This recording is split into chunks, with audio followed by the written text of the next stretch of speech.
Kurasa. Mtazamaji wa EATV, karibu katika Kurasa, upate dakika chache za kukuletea machache kati ya mengi yaliyotufikia mezani kwetu kwa hii leo. Tuanze kwa kupekulia kurasa kwa hili. Migogoro ya mirathi imeendelea kushika kasi nchini, huku sababu kubwa ikitajwa kuwa ni wananchi wengi kutoandika wosia kabla ya kifo, jambo ambalo limesababisha mafarakano kwenye familia nyingi. Wakizungumza na Kurasa, baadhi ya wananchi wamesema kuwa uelewa mdogo na dhana kuwa kuandika wosia ni kama kujitabiria kifo kunachangia kutochukua hatua hiyo muhimu, na kuhimiza jamii kuandika wosia ili kuondoa misuguano ya kifamilia inayoweza kusababisha uhasama wa kudumu baada ya kifo cha mwanandugu. Ningekuwa na kipato kweli ningeandika usia. Kipato kimekuwa ni kidogo sasa hivi. Unakuta tele kuandika sasa usia wa mtu inakuwa ni ngumu. Kipato anachokipata inabidi akitumia yeye mwenyewe, hata kujiendeleza katika maisha inakuwa ni ngumu. Ninadhani walio wengi wanakwepa migogoro. Unaweza ukaandika usia kwa nia njema tu, ila sasa inategemea umeandika usia wako umemlenga nani. Hata kama uliacha sifuria useme kwa sifuria hili la fulani, sifuria hili la fulani, itasaidia kugogoro, watakuwa wagombani. Sio atakuwa anasema kama umewezekana kuandika utaandika, ukuweza wao wenyewe waite kwa pamoja. Kuna mambo mengine ambayo wengi hawapendi, wanaofia tu kwamba atatangulia yeye katika kufa. Kumbe kifo hakina umri. Inawezekana ikawa wewe utaandika usia na usife, wale wote walioandika usia wakafa. Je, hapo inakuwa vipi? Tuendelee na Kurasa. Waendesha pikipiki maarufu kama bodaboda na bajaji katika wilaya ya Mwanga mkoani Kilimanjaro wameanza kuona mwanga wa matumaini ya kiuchumi baada ya uundwaji wa vyama vya akiba na mikopo, yani SACCOS. Wakizungumza mara baada ya semina ya uzinduzi wa SACCOS yao, baadhi ya vijana hao wamesema kuwa SACCOS hiyo imekuja kama suluhisho la changamoto zao za muda mrefu, hasa zile za kiuchumi. Baada vijana tunajua kufunguliwa ufahamu, tumesongwa na mambo mengi.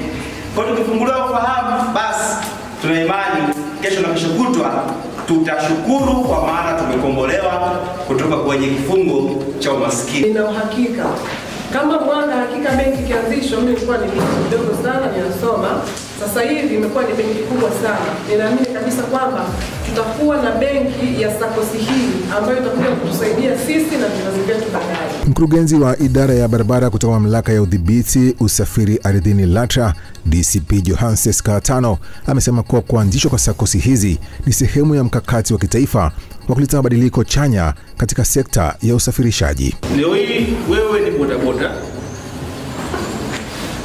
ama ni ya kwako au ni ya mkopo au ni ya mtu mwingine mwajiriwa, lakini uwe na uwezo wa kufikiria kwenda kwa SACCOS ukachukua mkopo, uwe na bodaboda au kingine kitu, umpe mama kufungua genge sehemu fulani. Leo tumepata fursa ya kuongea na kundi hili la vijana, na unapozungumza habari ya maslahi ya muda mrefu lazima uhusishe kundi la vijana, kwa sababu kwa nature, kwa asili ya kawaida, wao ndio watakao kaa hapa kwa muda mrefu zaidi. Tumalizie Kurasa kwa hili.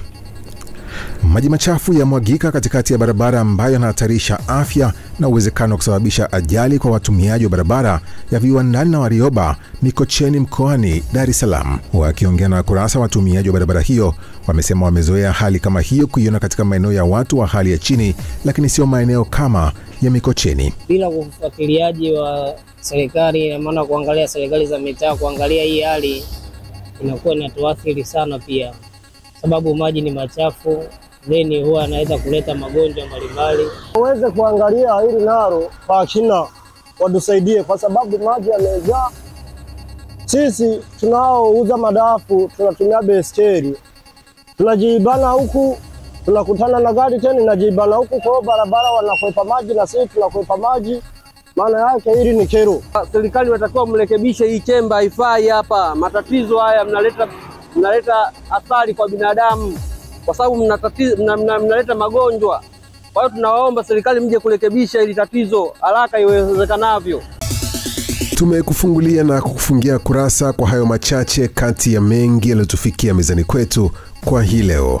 Tafadhali usikose kuangalia Kurasa Kwa niaba ya wale wote walioshiriki kuletea kurasa kwa leo, jina langu ni Exaudi Mtei. Endelea kufuatilia vipindi bomba na makini kutoka hapa EATV.